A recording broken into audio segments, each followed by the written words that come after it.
Hello, my name's Toby Thompson. I'm here today with Deborah Simpson, a DBA student here at Cranfield. Deborah, you're looking at partnerships in supply chain. Tell us more about that.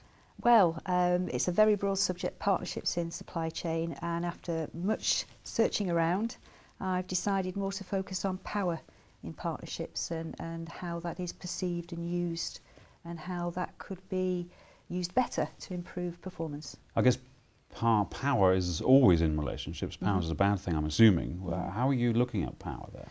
Well, in most cases, people have a view of power that it's potentially bad. They sort of idealise it, and in fact, I think in social sciences, it's more looked as influence, control, and perhaps power over. And I think possibly what's being missed at the moment is more a power to view of so to empower, I guess, is one way of saying it. Exactly. To empower to what? To what benefit, for the sake of what? Well, in a partnership, it can be for each party, but generally the notion of partnerships is something that you're doing together that you couldn't actually do on your own, and therefore there's a mutual benefit somewhere in there to work together. So that mutuality is playing out in power. That's really interesting. Where are you from? What angle are you from? Are you looking at it from an industry point of view, or where are you coming from? Well, I'm a practitioner, so I've over 20 years in aerospace, in different parts of aerospace, from manufacturing through to the service side. And I've managed the supply chain in aerospace, and I'm very passionate about how partnerships perhaps are not used as they could be used. And there's a lot of misunderstandings about the role of partnerships. And I think there's a lot of opportunity there for companies to improve from a relationship management point of view. So you must have come to Cranfield with that germ of an idea. How fully formed was that?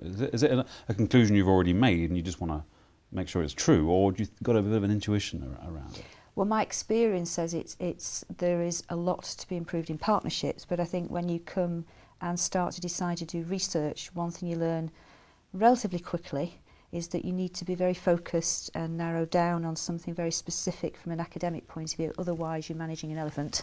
So I have chosen the concept power because I think it is something which is talked a lot about as being one of the reasons that partnerships fail, power imbalance. So I think there's a huge opportunity out there. I know there are certain companies already looking to help companies manage partnerships and understand power and how you should look to create it in certain cases and constrain it perhaps in others. But I think for me there's also this angle of a perception of it being sort of bad rather than good. That hopefully if I can understand and articulate better how power works in partnerships, then once you understand it better, then normally you're able to manage it better.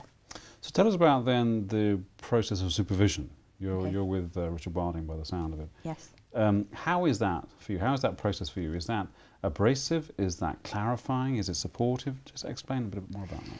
I think one view I have is that when you're doing a doctorate, you do have to take responsibility for what you're doing, your research.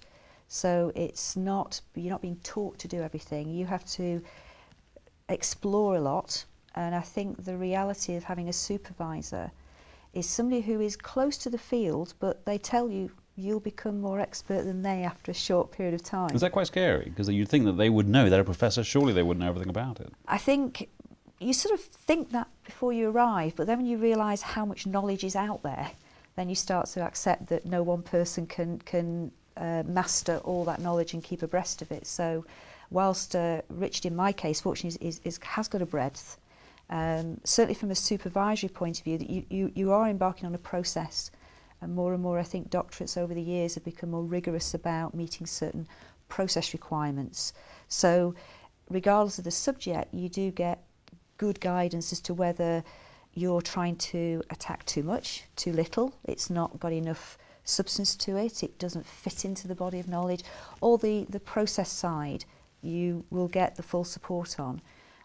You get challenged on your thinking, which is all practice for your Viva, because at the end of the day, whatever you research and you identify, you've got to be in a strong position to defend against knowledgeable people in the field. So I think you get the supervisory close relationship. You also, with the panel, is great, because then it's a more sort of consensus debate, and through debate you learn a lot. But I think you need to really accept that it's you that has to make this happen, and they're there to support you. Don't expect them to be chasing you up and looking to come to you to talk about it necessarily. You've got to take ownership of it. So Deborah, why did you choose Cranfield in particular? Well, interestingly, I didn't actually survey all the universities, but from the industry, Cranfield was the university that has always been highly spoken about, and certainly with its strong links to industry. So it was sort of like a foregone conclusion that if I could have the opportunity to do it at Cranfield, then that's the university to do it at. And then not a PhD, but a DBA. Tell us more about that decision. Well, I originally was very strong about wanting to carry on being in business.